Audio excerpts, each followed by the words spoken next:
Okay, ji. So today we are going to study the effects of stroke, anterior circulation, then this posterior circulation, and on the next page, the continuation of this posterior circulation. Okay, so what about anterior circulation? We've got three main arteries which are involved in stroke, right? Anterior cerebral artery, middle cerebral artery, and lenticulostriate artery. So what happens in anterior cerebral artery gets blocked in stroke. So anterior cerebral artery, as we know that it supplies both the motor and sensory cortices, especially the lower limbs. So when in MCQs आपके पास आता है lower limb के बारे में पूछा जाता है और यूरिनरी इनकॉन्टिनेंस के बारे में पूछा जाता है, right? So motor and sensory motor cortex is involved, so contralateral paralysis, and sensory cortex is involved, so sensory loss would be there of what, of basically lower limb. So anterior cerebral artery के साथ associated है हमेशा lower limb, and along with that urinary incontinence, right? So these two things when come in MCQ, you will mark anterior cerebral artery, right? Acha, then comes middle cerebral artery. इसमें भी motor and sensory cortices just like this, but of what, of upper limbs and face. So हमारे upper limb के साथ face है ना, और lower limb के साथ हमारा जो है ना genital area, तो इसके साथ ये आ जाएगा और upper limb के साथ face आ जाएगा. So middle वाले के साथ याद रखने upper limb and face. Along with that, middle cerebral artery is very important as it also is associated with temporal lobe. When gets damaged causes Wernicke's aphasia, and frontal lobe when gets damaged causes Broca's aphasia. So aphasia भी इसके साथ linked होता है, यानी unable to speak. So एक तो मैंने बताया कि contralateral paralysis and sensory loss of the lower face and upper limb, ठीक है. Secondly aphasia, ठीक है. aphasia होता है जिसमें आपके पास there is unable to speak. So if it is Broca's aphasia, अभी आप आगे भी इसको देखेंगे, तो Broca's में ये होता है that is unable to speak, बोल ही नहीं सकता बंदा, right? But in case of temporal lobe Wernicke's aphasia, what is it? It is basically that the person speaks really well, but the things are not understandable, right? तो वो nonsense बोल रहा होता है, समझ नहीं आ रहा होता. ठीक हो गया. सो aphasia इन डोमिनेंट यूजुअली लेफ्ट साइड का हेमिस्फेयर, राइट? अच्छा, उसके बाद आ जाता है हेमी निग्लेक्ट. अच्छा, अगर आपके पास नॉन डोमिनेंट, यूजुअली हमारा जो राइट साइड का होता है ना वो नॉन डोमिनेंट होता है, राइट? सो राइट साइड का जो अगर for example non dominant cortex involve है ना, तो उसमें क्या होएगा, उसमें they would be hemi neglect के फीचर्स, राइट? उसके बाद कम्स दिस वर्निकेज एफेजिया जो होता है दैट इज़ एसोसिएटेड विद, क्योंकि ये टेम्पोरल लोब में पड़ा हुआ होता है, ये लोकेशन पूछते हैं, ठीक है, तो that is associated right superior quadrant visual field effect. ठीक हो गया, ये एक बात याद रखनी है. Next comes lenticulostriate artery. This is very important, right? It contains it basically supplies a striatum and internal capsule, ठीक है. उसके बाद ये प्योर मोटर स्ट्रोक होता है, यानी कि सिर्फ मोटर आपके पास एमसीक्यू में आएगा. सिर्फ कॉन्ट्रालैटरल जो है ना पेशेंट की पैरालिसिस, फुल बॉडी मतलब कॉन्ट्रालैटरल साइड की पैरालिसिस हो रही है फुल साइड की, ठीक है. और कोई कॉर्टेक्स का साइन नहीं आएगा, फॉर एग्जांपल निग्लेक्ट हो गया, एफेजिया वाला कोई फीचर, विजुअल फील्ड लॉस का कोई मसला, ऐसा कुछ भी नहीं होगा. Only what would be there, contralateral paralysis. So you label as lenticulostriate artery का stroke, pure motor stroke, right? क्योंकि ऊपर वाले दोनों थे mixed, motor plus sensory. So this is the most common one, right? You need to remember this. Pure motor stroke होता है, इसकी जो कॉमन लोकेशन होता है वो लेक्यूनर इन्फार्क्ट की जो कॉमन लोकेशन होती है वो आपके पास है तो माइक्रोएथिरोमा बन जाते होते हैं. यहाँ पे आपके पास हाई लाइन आर्टीरियल स्क्लेरोसिस जो अनकंट्रोल हाइपरटेंशन के पेशेंट्स होते हैं ना, उनमें ये हो जाता होता है, ठीक है, लाइपोहाइलिनोसिस. So this is a very important MCQ. Next comes the posterior circulation. So in this we have got first of all posterior cerebral artery, right? जैसे मैंने पढ़ी anterior cerebral, middle cerebral, उसके बाद हम लोगों के पास एक होती है posterior cerebral जो आपके पास पीछे होती है, पीछे posterior aspect पे होती है in the occipital lobe. So इसमें क्या होता है, पीछे हमारे पास eyes का जो है ना वो लोकेटेड होता है, so इसलिए contralateral hemianopia पेशेंट को हो जाएगा, ठीक है, with macular sparing, राइट? तो ये आपने याद रखनी है कि मैक्यूला स्पेयर हो जाता है, ठीक है, क्योंकि उसकी डुअल ब्लड सप्लाई होती है ना, इसलिए आपने उसको जो है ना स्पेयर कर देना होता है, वो उसको कोई मसला नहीं होता. So only there would be contralateral hemianopia with macular sparing, right? Then there will be alexia without agraphia if the dominant sphere is involve, और उसमें अगर वो ना आपके पास कॉर्पस कैलोसम तक एक्सटेंड कर रहा है फिर. अच्छा, दूसरे नंबर पे ये इसमें एक ही आएगा प्रोसोपेग्नोसिया अगर नॉन डोमिनेंट हेमिस्फीयर इन्वॉल्व है, ठीक है. तो पोस्टीरियर सेरेब्रल आर्टरी में मेन चीज़ क्या याद रखी, आइज़ का कॉन्ट्रालैटरल हेमिनोपिया विद मैक्यूलर स्पेयरिंग, ये लाइन आएगी लिखी हुई, और साथ प्रोसोपेग्नोसिया. सो इसके अलावा आ जाता है बेजिलर आर्टरी, ठीक है. What happens in basilar artery का स्ट्रोक, ये बेसिकली लोकेटेड कहाँ होती है, ये सप्लाई कहाँ करती है, पॉन्स को, मेडुला को, ठीक है, और साथ साथ जो है ना मिड ब्रेन के ना लोअर पार्ट को, यानी ऊपर से स्टार्ट किया तो मिड ब्रेन का लोअर पार्ट, उसके नीचे ही पॉन्स पड़ा, उसके नीचे ही मेडुला पड़ा, ठीक है। तो बेसिलर आर्टरी जो है ना वो उस तीनों को सप्लाई करेगी, ठीक है। उसके अलावा ये जो है ना बेसिलर आर्टरी, इसका जो है ना लीजन कहाँ पे होती है, अगर ये ब्लॉक हो जाए तो लीजन आपके पास होगी कॉर्टिकोस्पाइनल या कॉर्टिकोबल्बर ट्रैक्ट्स के अंदर। अच्छा, हम एक एक करके पढ़ते हैं। अगर पॉन्स मेडुला या लोअर ब्रेन यानी ब्रेन स्टेम इन्वॉल्व हो जाएगा, उसमें भी अगर आपके पास रास यानी कि रेटिकुलर एक्टिवेटिंग सेंटर जो होता है, ठीक है, अगर उसको कुछ ना हो तो बंदे की कॉन्शियसनेस प्रिजर्व रहती है, क्योंकि हमें पता है वो वेकफुलनेस देता है, कॉन्शियस रखता है बंदे को, रेटिकुलर एक्टिवेटिंग सिस्टम, ठीक है। तो ये बात एक। दूसरी बात, अगर जब आपके पास कॉर्टिकोस्पाइनल कॉर्टिकोबल्बर ट्रैक्ट्स इन्वॉल्व होंगे ना, जो हमारे पास ये बेसिकली मोटर पाथवेज होते हैं ना, सो क्वाड्रिप्लेजिया हो जाएगा, यानी क्वाड्री मीन्स ऑल 4 लिम्स का प्लीजिया, यानी पैरालिसिस, राइट, लॉस ऑफ वोले। उसके अलावा और क्या होगा, उसके इसको ना लॉक्ड इन सिंड्रोम भी कहते हैं, this one locked in syndrome, जैसे लॉक्ड इन द बेसमेंट, आपने ऐसे ये करके याद रखना है, बेसिलर आर्टरी में लॉक्ड इन सिंड्रोम होता है।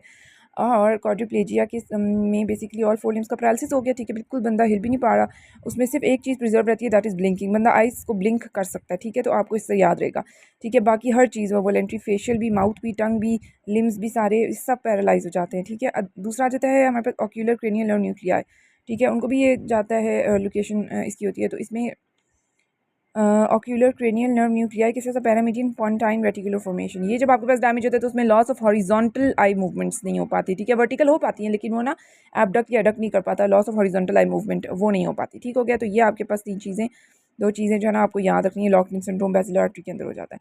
Then comes AICA and PICA, ठीक है, पाइका नेक्स्ट पेज पे पढ़ेंगे अभी है AICA. AICA is anterior inferior cerebellar artery, ठीक है, ये सेरिबेलम को सप्लाई करती है, ठीक है। तो इसमें आपके पास ये सारी है, ठीक है। आइका और पाइका में फ़र्क भी आपको बताऊंगी, बहुत इंपॉर्टेंट एमसीक्यूज इसमें आते हैं। सो इसमें देयर इज़ दिस, सबसे पहले तरतीब से पढ़ते हैं, अगर आपके पास यही मेन इंपॉर्टेंट फ़र्क है, ये सारा कुछ जो है ना नीचे वाला ये दोनों में सेम होता है, आइका और पाइका में ये मेन फ़र्क होता है कि अगर आपके पास फेशियल नर्व के न्यूक्लियाई इन्वॉल्व है ना, वो आइका में इन्वॉल्व होते हैं, तो उसमें क्या, and it is also called as lateral pontine syndrome, यानी पॉन्स के जो है ना, पॉन्स का अगर हम क्रॉस सेक्शन देखें ना तो उसके लैटरल एस्पेक्ट पे जो है ना वहाँ से फेशियल नर्व के न्यूक्लियाई पड़े हुए होते हैं। लेट मी शो यू, ये देखिए यहाँ पे जो है ना ये हमारे पास पॉन्स का क्रॉस सेक्शन है, इसके लैटरली जो है ना इस जगह पे कहीं ना लोकेटेड होता है फेशियल नर्व का न्यूक्लियर, जहाँ से फेशियल नर्व निकलती है, राइट। तो फेशियल नर्व के न्यूक्लियाई हो गया, ठीक है। बाकी सारी चीज़ें सेम होंगी, वो भी मैं आपको क्रॉस सेक्शन में दिखा देती हूँ, लेकिन आपको मेन याद होना चाहिए कि फेशियल नर्व न्यूक्लियस का मसला होता है, जिसकी वजह से जो फेस होता है ना उसके सारे मसल्स का पैरालिसिस हो जाता है, ठीक है। Lower motor neuron lesion versus upper motor neuron lesion in the cortical stroke, right. अच्छा, इसमें और क्या क्या मसले होते हैं फेशियल नर्व की, उसकी वजह से एक तो फेस का पैरालिसिस हुआ, उसके अलावा जो है वो हमारे पास लैक्रिमेशन कम हो जाती है, सेलाइवेशन कम हो जाती है, क्योंकि उसको भी फेशियल नर्व की कुछ ब्रांचेस सप्लाई करी होती हैं। फिर हमारे पास taste from anterior two third tongue चला जाता है, जो कि हमें पता है कि chorda tympani branch of the facial nerve supply करती है, ठीक है। तो ये आपको जो है ना तो 3 बातें पता हो कि फेस के साथ साथ उसके मसल्स पैरालिसिस के साथ साथ लैक्रिमेशन, सलाइवेशन और test from anterior to the tongue चला जाता है, ठीक है। तो ये अब हमारे पास this is called is lateral pontine syndrome as well, और आइका जो है यानी एंटीरियर सेरिबेलर आर्टरीज में इन्वॉल्व होती है, और इसमें इन फीचर्स के साथ साथ आपको बाकी सारे फीचर्स मिलेंगे, ठीक है। और वो बाकी सारे फीचर्स को जो वेस्टिबुलर न्यूक्लियाई का मसला होता है, तो बंदे को जो है ना वो हमें पता है कि वेस्टिबुलर न्यूक्लियाई जो है ना हमारे ईयर से, कानों से रिलेटेड होता है, ठीक है। तो हमें वॉमिटिंग आना शुरू हो जाती है, वो टाइगो होता है, ठीक है, निस्टैग्मस होना शुरू हो जाता है। और ये जब आपके पास स्पाइनोथैलेमिक एंड स्पाइनोथैलेमिक ट्रैक्ट का मसला होता है, और साथ साथ स्पाइनल ट्राइजेमिनल न्यूक्लियस यानी जो 5th नर्व होती है, ठीक है, उसका जो न्यूक्लियस होता है वो भी वहीं पे लोकेटेड होता है।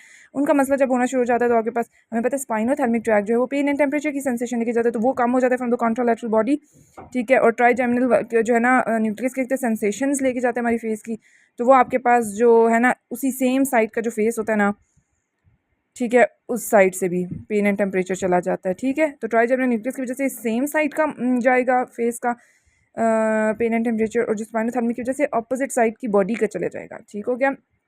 ये बताती होती है। देन वहीं पे सिंपैथेटिक फाइबर्स भी लोकेटेड होते हैं, जिसकी वजह से अगर वो लॉस हो जाते हैं तो हमारे पास उसी सेम साइड का हॉर्नर सिंड्रोम हो जाता है, which is ptosis, miosis and anhidrosis, ठीक है। ये 3 चीज़ें इसमें होते हैं, ठीक है। और उसके अलावा आपके पास मिडल और इंफीरियर सेरिबेलर पेडंकल्स, क्योंकि पॉन्स के लेवल पे हमें पता है मिडल सेरिबेलर पेडंकल होता है, थोड़ा सा पार्ट ऑफ इंफीरियर भी पड़ा होता है वहाँ पे, ठीक है। तो उसकी वजह से उसी सेम साइड का सेरिबेलम में ना हमेशा सेम साइड की लीजन्स होती हैं, सेम साइड का जो है ना वो 8 एक्सिया और डिसमीट्रिया हो जाएगा, ठीक है, बिकॉज ऑफ दिस थिंग। ठीक है, ये पूछा जा सकता है कि ये एटेक्सिया किस वजह से हुआ है, तो आपने ये नहीं कहना वेस्टिबुलर न्यूक्लियस की वजह से हुआ, वो बेसिकली सेरिबेलर पेडंकल की वजह से हुआ है।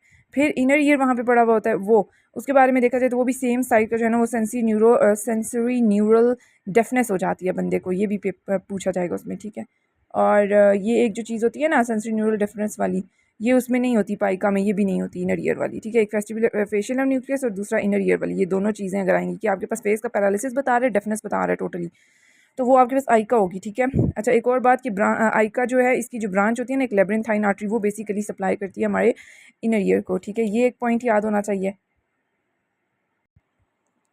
Then comes posterior inferior cerebellar artery PICA, this is very famous MCQ. इसमें मैं आपको डायग्राम में बताऊंगी। अच्छा पहले तो इसकी जब डैमेज होता है ना, इसको सिंड्रोम को लैटरल मेड्यूलरी, अभी मैं पीछे आइका जो पढ़ा है वो लैटरल पॉन्स का था ना, अब ये जो है ना लैटरल मेडुला का होता है। ठीक है, लैटरल मेड्यूलरी सिंड्रोम इसको बोलते हैं, जिसका दूसरा नाम वॉलेनबर्ग सिंड्रोम भी है। ठीक है, ये आपको पता होना चाहिए।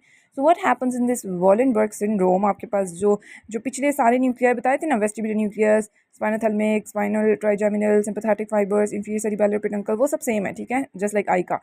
फ़र्क कहाँ पे आ रहा है आपके पास, फ़र्क ये ऊपर वाला, उसमें इससे फेशियल ऑफ न्यूक्लियस और डेफनेस का था फ़र्क, और यहाँ पे जो है ना वेगस नर्व का एक न्यूक्लियस होता है very important, which is nucleus ambiguous. ठीक है, वो पड़ा हुआ होता है हमारे पास लैटरल मेडुला में। ठीक है, तो मेडुला के जो है ना वो लैटरल एस्पेक्ट पे ना, मेडुला के क्रॉस सेक्शन के लैटरल एस्पेक्ट पे मैं अभी आपको दिखाती भी हूँ ये सारा। तो उसकी वजह से क्या होता है, ये देखिए न्यूक्लियस एम्बिगुअस जो होता है वो 9, 10 और 11 के नर्व को सप्लाई करी होती है। ठीक है, जिसकी वजह से आपको पता है डिस्फेजिया हो जाता है, होर्सनेस ऑफ वॉइस हो जाती है और गैग रिफ्लेक्स कम हो जाता है। ये एमसीक्यू जब पेपर में नजर आ रहे होंगे ना, तो आपका जो है ना माइंड खुद ही जो है ना पाइका की तरफ जाना चाहिए। नेक्स्ट बाकी वही सेम वेस्टिबुलर की वजह से ये हो जाता है, लैटरल स्पाइनोथैलेमी की वजह से pain temperature loss opposite side का, लेकिन फेस का सेम साइड का। इसी तरह सिम्पैथेटिक की वजह से भी same side Horner syndrome and same side ataxia and dysnichia. ये सेम साइड वाली ज़्यादा चीज़ें हैं, ऑपोजिट साइड की सिर्फ एक है, ये पेन एंड टेम्परेचर सेंसेशंस जो होती है पूरी बॉडी की वो। ठीक है, और इसके अलावा आपके पास जो ये न्यूक्लियस एम्बिगुअस होता है वो उसके effects are specific to PICA lesions. ठीक है, इसलिए ये याद रखना है। देन हमें लैटरल मेडुला का तो बात पढ़ ली हमने। ठीक है, अब हम एक और चीज़ पढ़ लेते हैं विच इज़ मीडियल मेडुला। ठीक है, यानी कि लैटरल साइड ऑफ मेडुला पे तो ये आपके पास वेगस नर्व का न्यूक्लियस पड़ा हुआ था ना, अब थोड़ा सा जो मीडियल साइड है ना मेडुला का, ठीक है, उसमें आपके पास कॉर्टिकोस्पाइनल ट्रैक्ट पड़ा होता है, मीडियल लेमिनिस्कस पड़ा होता है, और जो नीचे वाली साइड होती है वहाँ से जो नर्व इंपॉर्टेंट निकली होती है वो हाइपोग्लॉसल नर्व होती है। पहले मैं आपको ये दिखा देती हूँ क्रॉस सेक्शन में, फिर ये आपको समझ लगनी है। ये देखें, ये मेडुला का क्रॉस सेक्शन है, इसका जो ये वाला सेंटर वाला पार्ट होता है वो मीडियल पार्ट होता है। इससे ये आप देख रहे हैं ऊपर ये न्यूक्लियस पड़ा हुआ है ना, हाइपोग्लॉसल नर्व का 11th नर्व का 12th नर्व का न्यूक्लियस पड़ा हुआ है, जिधर से यहाँ से आगे से क्या चीज़ निकल रही है, दो हाइपोग्लॉसल नर्व्स निकल रही हैं। ये मीडियल से ऊपर से नीचे जाए तो पहले हाइपोग्लॉसल नर्व आती है। ठीक है, उसके बाद आप देखिए तो ये जो सेंटर में नहीं पड़ी जगह, ठीक है, इसको ये देख लें, ये लेबल भी मीडियल लेमिनिस्कस आता है। ठीक है, उसके बाद नीचे जाए ना तो ये दो पायरामिड्स हैं ना, इन दो पायरामिड से बेसिकली कॉर्टिकोस्पाइनल ट्रैक जो हमारी मोटर पाथवे होता है ना, ऊपर से नीचे आ रहा होता है डिसेंडिंग पाथवे, वो इधर से पास करता है। तो इसलिए हम जो है ना मीडियल मेडुलरी सिंड्रोम के अंदर ये वाली कहते हैं, और इस जगह को जो आर्टरी सप्लाई करती है ना, टोटली फ़र्क है, वो एंटीरियर स्पाइनल आर्टरी सप्लाई करती है। इसलिए जब आपके पास मीडियल जो भी मसला आएगा तो एंटीरियर स्पाइनल आर्टरी कहेंगे। यहाँ लिख देती हूँ एंटीरियर स्पाइनल आर्टरी, ताकि आपके दिमाग में पक्का पक्का याद हो जाए कि ये जो मीडियल वाला सेक्शन है ना मेडुला का, वहाँ से जो भी मसला होगा एंटीरियर स्पाइनल आर्टरी की वजह से, उसमें तीन चीज़ें टोटल पड़ी हैं, ऊपर हाइपोग्लॉसल पड़ी है नर्व, उसका मसला, देन मीडियल लेमिनिस्कस पड़ा हुआ है उसका मसला, और नीचे दो पायरामिड्स थे वहाँ से कॉर्टिकोस्पाइनल ट्रैक्ट पास करता है। ये फिनिश हो गया, और फिर जो है ना वो lateral part of the medulla आता है, जिसको लैटरल मेडुलरी सिंड्रोम और वॉलेनबर्ग सिंड्रोम और पाइका की वजह से जो बेसिकली होता है, posterior inferior cerebellar artery supply करती है। और ये मैं आपको अभी अभी बिल्कुल पढ़ा चुकी हूँ, इसमें मैंने आपको क्या क्या बताया। मैंने आपको बताया कि ये एक तो देखिए ना डोर्सल मोटर अच्छा इसमें ना तीनों ही न्यूक्लियाई पड़े हुए होते हैं। यहाँ पे ये देखिए एक न्यूक्लियस एम्बिगुअस लैटरली पड़ा है, जिसके बारे में हमने बात की, तो वो that is specific to PICA. ठीक है, तो एक तो न्यूक्लियस एम्बिगुअस हो गया, फिर हमारे पास और क्या पड़ा, ये देखो इंफीरियर सेरिबेलर पेडंकल इस साइड पे पड़ा होता है। ठीक है, यहाँ पे शो नहीं हो रहा, लेकिन सिम्पैथेटिक फाइबर्स के लिए भी पड़े हुए होते हैं हमारे पास। ठीक हो गया, तो ये कुछ बातें जो है ना वो आपने जो है ना वो याद रखनी है कि ये जो है ना वो साइड पे जो है ना वो इन्वॉल्व होता है। और ये देखें ये क्या पड़ा हुआ है, फिफ्थ नर्व, ट्राइजेमिनल नर्व का मैंने पढ़ा था ना, spinal nucleus of the trigeminal nerve.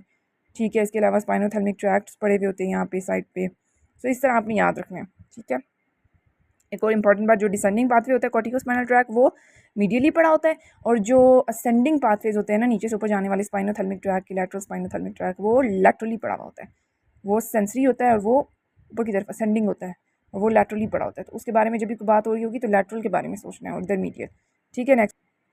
ठीक है जी, ये समझ आ गई है आपको कि आपके पास ये पोस्टीरियर का तो मैंने पहले ही बता दिया था, ये न्यूक्लियस एम्बिगुअस के साथ साथ बाकी सारी न्यूक्लिया है। और जो एंटीरियर स्पाइनल आर्टरी होती है, ठीक है, उसमें मैंने बताई है ना 3 चीज़ें जो, ठीक है, पहले मैंने ये बताया, फिर ये बताया, फिर ये बताया, ठीक है। इन तीनों के मसलों की वजह से क्या होता है, अगर आपके पास कॉर्टिकोस्पाइनल ट्रैक्ट डैमेज होती है, हमें पता है कॉन्ट्रालैटरल पैरालिसिस हो जाती है of the upper and lower limbs. Medial lemniscus जो होता है, ठीक है, उसका मसला हो जाए तो उसमें क्या होता है, हमारे पास मीडियल लेमिनिस्कस की वजह से ना कॉन्ट्रालैटरल प्रोप्रियोसेप्शन कम हो जाती है, ठीक है, ये याद रखना है। उसके अलावा जो कॉर्डल मेड्यूला होता है ना, वहाँ पे हाइपोग्लॉसल नर्व पड़ी हुई थी, उसकी वजह से हमें पता है 12 नर्व जो हमारे पास टंग के जो मसल्स होते हैं उसको सप्लाई करती है, एक्सेप्ट वन मसल। तो इसमें ना आपके पास सेम साइड का, जब भी टंग का मसल्स पैरालाइज होते हैं तो आपके पास सेम साइड मतलब टूवर्ड्स द लीजन वो टंग मूव कर जाती है, तो टंग डेविएट करती है इप्सिलैटरली उसी सेम साइड पे, ठीक हो गया। ये जो है ना वो इट्स जस्ट लाइक दिस, और आपको इस तरह याद रखना है। और ये जो है ना this was all about the effects of stroke ना, जो कौन सी आर्टरी इन्वॉल्व होती है उसकी वजह से क्या क्या फीचर्स आ रहे होते हैं। Then comes the neonatal intraventricular haemorrhage, ये छोटा सा टॉपिक है। ये देखिए हमारे पास वेंट्रिकुलर सिस्टम अंदर पड़ा हुआ है ना, उसके अंदर ब्लीडिंग ब्लीडिंग हमेशा हमें एक्कोइक नजर आती है, मतलब हाइपर एक्कोइक वाइटिश नजर आती है, ब्राइट, ठीक है। तो ब्लीडिंग इनटू द वेंट्रिकल्स हमारे पास हो गया, ठीक है। ये हमारे देखें इंट्रावेंट्रिकुलर जो स्पेसेस पड़ी हैं उनके अंदर जो है ना अल्ट्रासाउंड पे हमें ब्लीडिंग नजर आ रही है, ठीक है। और ये इसका रिस्क किन लोगों में ज़्यादा होता है, जिन जो प्री मेच्योर बच्चे होते हैं, लो बर्थ वेट के इन्फेंट्स होते हैं, ठीक है, उनमें ज़्यादा होता है। और उसके अलावा जो है वो बच्चे प्रेजेंट कैसे करते हैं, ऑल्टर लेवल ऑफ कॉन्शियस होएगा, बल्जिंग फंटनाले होंगे, बीपी कम हुआ होगा उनका, सीजर्स और कोमा में भी जा सकते हैं, ठीक है। इसके अलावा ये कि ये मतलब डिफेक्ट की जगह के ओरिजिनेट की जा सकती है, जर्मिनल मैट्रिक्स से ओरिजिनेट करता है, जो कि एक हाईली वेस्कुलराइज लेयर है in the sub ventricular zone. दूसरा ये कि ये होता क्यों है, ये बेसिकली ग्लायल फाइबर्स की सपोर्ट कम होती है ना, उसकी वजह से, और बाकी जो ऑटो रेगुलेशन होती है ना ब्लड प्रेशर की प्री मेच्योर इन्फेंट्स के अंदर, वो ज़रा इम्पेयर्ड हो जाती है, जिसकी वजह से जो है ना you get neonatal intraventricular haemorrhage, ठीक है, in basically premature infants, ठीक हो गया, ये टॉपिक है। So the next one is haematomas, intracranial जो हेमरेजेस होते हैं, उसमें सबसे पहले आ जाता है एपीड्यूरल हीमाटोमा, यानी ड्यूरा मैटर से बाहर बाहर है, अभी अंदर नहीं गया। इसमें आपके पास मिडल मेनिंजियल आर्टरी का रप्चर हो जाता है, which is the branch of which artery, maxillary artery, ये पूछते हैं। And then often it is secondary to skull के फ्रैक्चर्स।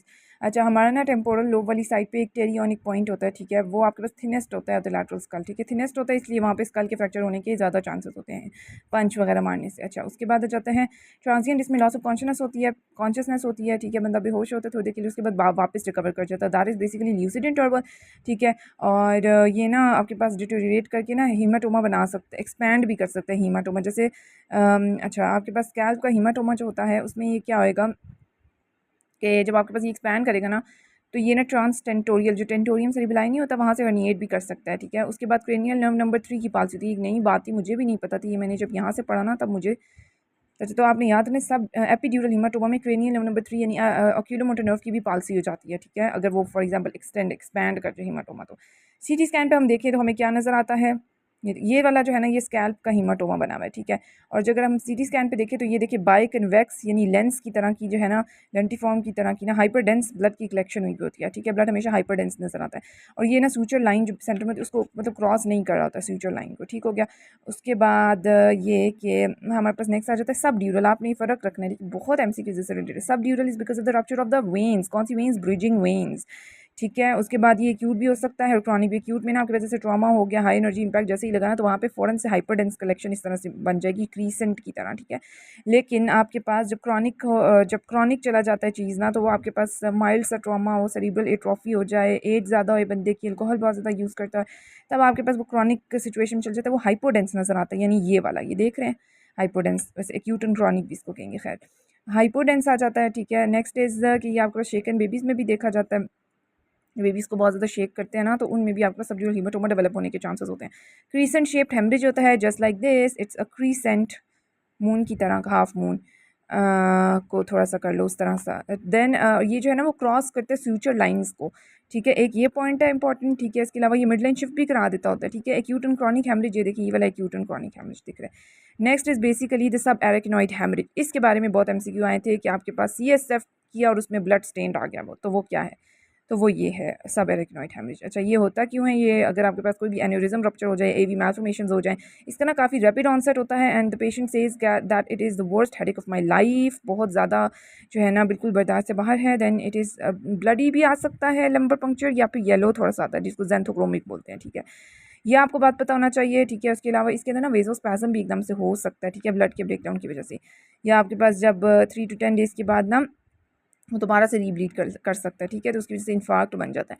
अब आप इसमें क्या देते होते हैं, निमोडिपिन देते हैं ताकि हम उस वेजोस्पैज़म को प्रिवेंट कर सकें, ठीक है। और इसके अलावा इसके जो है ना कॉम्प्लिकेशन होती है हाइड्रोसेफेलस बनाने की ना, obstructive hydrocephalus, right. Then you can see this one. अच्छा ये देखिए सब एरेक्नोइड हेमरेज आपको नज़र आ रहा है, ठीक हो गया। Next comes basically the intraparenchymal haemorrhage, ठीक है, मतलब आपके पास पेरेन्काइमा के अंदर होता है। This is most commonly caused by systemic hypertension, जिनके बीपी अनकंट्रोल होता है और ज़्यादा होता है, उनमें सबसे ज़्यादा यही चांसेस होते हैं इंट्रापेरेन्काइमल हेमरेज होने के, ठीक है। इसके अलावा एमिलॉइड एंजियोपैथी की वजह से हो सकता है, then AV malformations, vasculitis, any kind of tumour, ठीक है। It can also occur even secondary to reperfusion injury in ischaemic stroke, ठीक है। स्ट्रोक होता है ना, इस्कीमिक स्ट्रोक, उसके बाद जब दोबारा से रीपरफ्यूजन उसकी करते हैं ना वाया परक्यूटेनियस कोरोनरी इंटरवेंशन वगैरह के थ्रू, जब हार्ट की करते हैं और इसी तरह जब स्ट्रोक की करते हैं, तो तब आपके पास ये चांसेस होते हैं इसके डेवलप होने के। और इसके अलावा हाइपरटेंसिव हेमरेजेस जो होते हैं, अच्छा ये बहुत इंपॉर्टेंट एमसीक्यू है कि आपके पास जो हाइपरटेंसिव हेमरेजेस होती हैं, एक तो उसके अंदर किस टाइप का एन्यूरिज्म बनता है, Charcot Bouchard micro aneurysm, Charcot Bouchard micro aneurysm. और ये आपके पास सबसे ज़्यादा कॉमन साइड इसकी क्या होती है, बेसल गैंग्लिया के अंदर पुटामेन और ग्लोबस पैलिडस होता है, ठीक है, जिसमें लेंटिकुलर स्ट्राइट वेसल्स होती है ना, वो सबसे ज़्यादा कॉमनली इन्वॉल्व होती है। उसके बाद internal capsule, thalamus, pons and cerebellum. So ये आपके पास जो ऑर्डर होता है ना इंट्रापेरेन्काइमल हेमरेज का, ये इंपॉर्टेंट है, ये याद। ओके, सो नेक्स्ट हम लोग जो है ना अगले लेक्चर में इंशाल्लाह पढ़ेंगे। वीडियो लंबी हो रही है, सो ये आगे से ना हम लोग नेक्स्ट लेक्चर में करेंगे। ओके, टेक केयर, अल्लाह हाफिज़।